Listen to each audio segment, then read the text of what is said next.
Hey, howdy folks, Rampage here for this week's Rampage Reviews Smackdown Live for August 23rd, 2016. Come on and fight back, we're starting over again.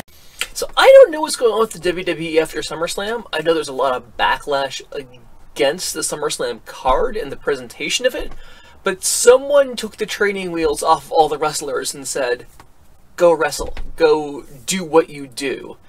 And my god, the matches that put on tonight were amazing.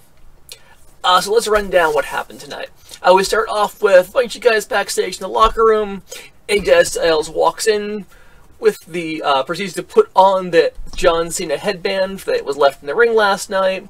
Proclaims himself the new face that runs the place. Everyone sort of grumbles at him. He looks at Dolph Ziggler, like, hey, why so down? Oh yeah, you lost last night. I don't like losers. And they get into a scuffle, which gets broken up. I like it establishes Styles as sort of top heel at this point, which I think he deserves, especially after the match at SummerSlam with Cena. Amazing match. If you haven't seen it, please go check it out. It's amazing. From there, we cut to the ring. We've got all the women in the ring in all of our current tag teams. And we have Shane McMahon and Daniel Bryan with the presentation of the two new titles for SmackDown. The first one they announced is the new women's title, which you'll be able to see right now. Pretty cool. I like it. It's basically a lot like I expected it would be. It looks like the Raw women's title with a blue backer instead of the red backer. So pretty rad there. And they also announced the tag titles, which once again, they're blue leather straps with the silver medallions. I like them. I think they look better than the basically brass and black straps they have for Raw. So I think they're both upgrades. I like them. I was not sure what to expect for the tag team title design, but I think they're pretty cool. Basically, they have the announcement that there's going to be a tag team tournament, and the winner will be crowned at Backlash for the first SmackDown Tag Team Champions, and there'll be a six-pack challenge match with the women for someone to become the first champion there. The crowd immediately starts cheering for Becky Lynch, and she looks super stoked about her opportunity there.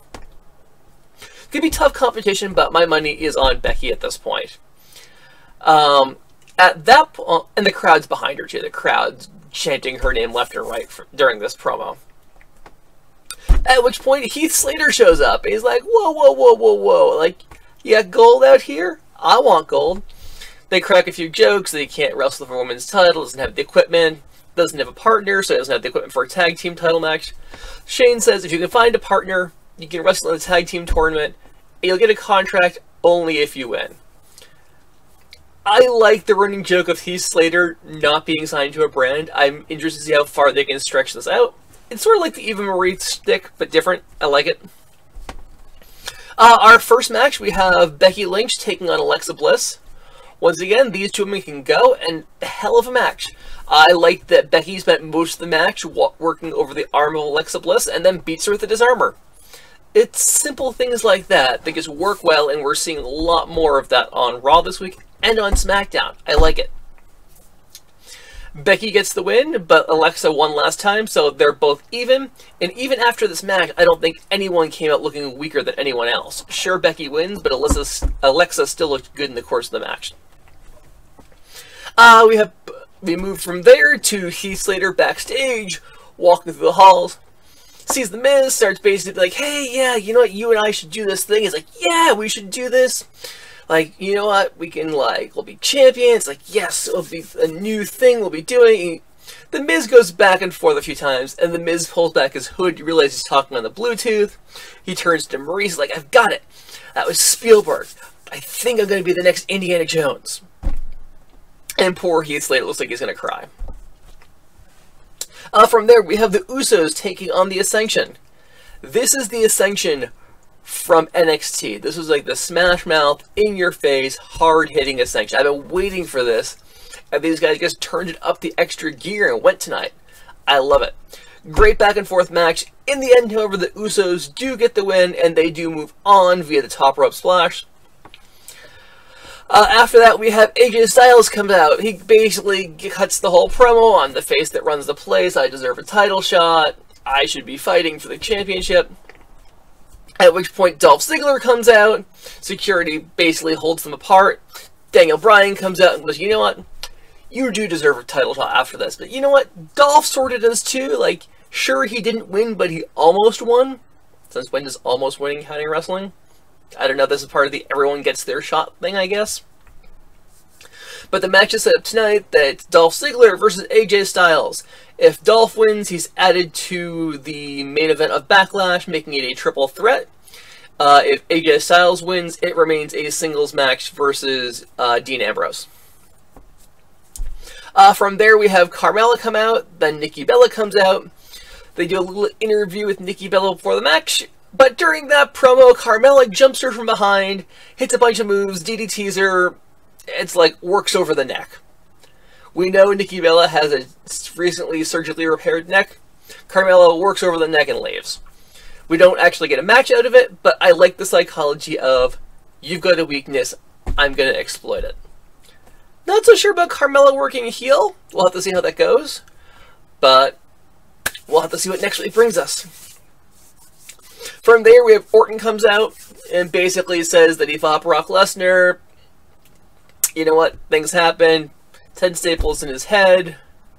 Talks about Shane McMahon coming out. About Shane McMahon thinking he was doing the right thing. But he doesn't think it was. At which point, lights go out. Bray Wyatt comes out, does the whole walk down to the ring. Lights come back up. He's sitting in the rocking chair. Cuts the cryptic promo on Orton. Full of, what's the Hamlet quote? Life's a tale of sound and fury, but in the end symbolizing nothing. Lots of weird garbly out of Bray this week. Didn't say a whole lot in the end. You get the whomp. Lights go out. Lights come back on. Rocking chair's empty, sitting there rocking, and Orton looks on. So we have our next feud today. We have Randy Orton versus Bray Wyatt. I dig it. I think it's pretty good. This will actually help elevate Bray. For the love of God, Bray needs to win this match. How long has it been since Wyatt's won a good match? From there, we have Shane backstage. Basically asked about Brock Lesnar. He's like, yeah, there should be consequences. Yeah, I don't think Steph's going to do anything. She fined him like $500. And they keep pushing him. He's like, you know what? I got unfinished business with Brock Lesnar. I'm like, okay, well, we saw Shane versus Taker. If we wind up with Shane versus Lesnar, I don't know. Shane versus Taker was hard to bear, not because it wasn't a good match, but to have someone who's not a wrestler hold their own against a wrestler is weird to see. Especially if we have Shane McMahon holding his own against Brock Lesnar, who basically destroys everyone in his path. Well, let's see what they do. From there, we have Heath Slater backstage. He's still looking for his tag team partner. He's talking up Arn Anderson, like, hey, I'll be Ric Flair, you'll be Arn Anderson, it'll be like the Two Horsemen. And Arn's like, yeah, you know, I used to be a tag team specialist back in my day. And he's like, Arn, you gotta help me. You're my last chance. He's like, wait. I'm your last chance? I'm not your first choice? At that point, Arn Anderson walks away from him.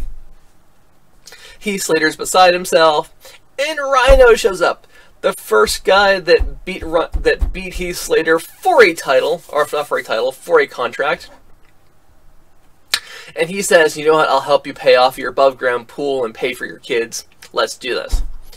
I fully expect Rhino to turn on him so Heath Slater does not get a contract. But we'll have to wait and see. Up next, American Alpha taking on Breezango. Amazing back and forth match. This match, once again, makes Tyler Breeze, makes Fandango, makes them look like challengers. It makes them look like they are threats. I dig the fact that they are total airheads in their promos, but get in the ring and they kick ass and take names. In the end, American Alpha does take it with a wonderful variety of suplexes, followed up by Grand Amplitude. And they get the clean win, and they move on to tournaments as well. We have our final match of the evening. AJ Styles taking on Dolph Ziggler. If you haven't seen this match, stop watching this video, go find it, watch it. Amazing match. Probably easily top 5 non-pay-per-view matches of the year.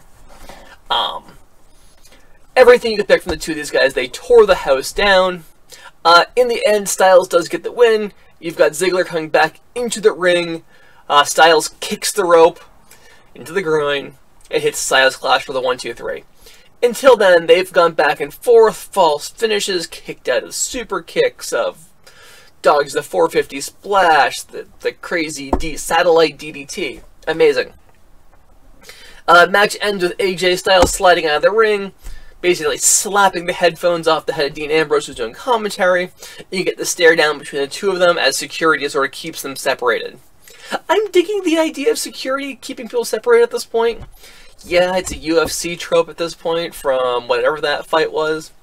But I dig it. I like the fact that they're bringing back security. It has a sort of 90s Attitude Era throwback feel to it. So that's Rampage Reviews Smackdown Live. If you have any questions or suggestions, please leave them in the comments down below. Please like, please subscribe, please share on social media. Use the hashtag Rampage Reviews. You can also find me on Facebook and Twitter. Those are links down below in the description. I think I'm entertaining. Hopefully if you're watching this, you do too. And we will see you next week.